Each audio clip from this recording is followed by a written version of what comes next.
Right now, we want to take a look at some of the stories we're following out of our newsroom today. Funeral arrangements have been set for Trooper Jacques Rougeau Jr. He is the Corrie native known as J, killed in the line of duty over the weekend in central Pennsylvania when a man targeted state police. We've learned calling hours or visitation will be held at the Bayfront Convention Center Monday from 12 to 3 p.m.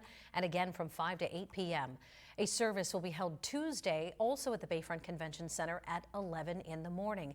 And there will be a private graveside ceremony in Mifflintown, PA at a later date. That's near where he lived and was stationed. The 29-year-old was shot on Saturday, another trooper critically injured. Family, friends, and colleagues telling Erie News Now that Jay always wanted to be a state trooper. He spent almost 3 years with state police. The Oliver Hazard Perry Shipyard Committee spending most of today hosting retired Rear Admiral Samuel J, who spent 33 years in naval intelligence. And he toured Presque Isle State Park, the Hagen History Center, followed by a tour at the Erie Maritime Museum.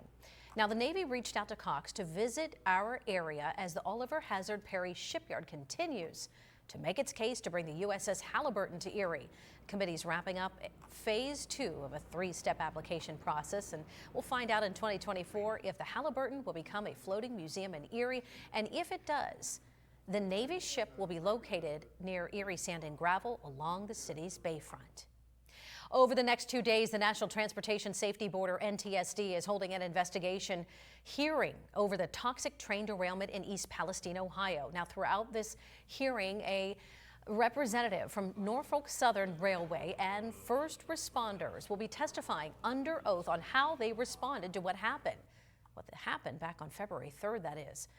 A toxic, hazardous situation, a train carrying materials derailing. Several of the rail cars burned for more than 2 days in Columbiana County, Ohio, and emergency crews conducted a controlled burn on 5 of the remaining tank cars, which released chemicals into the air, toxins.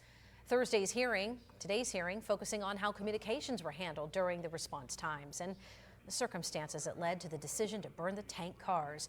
That hearing will continue tomorrow starting at 9 in the morning.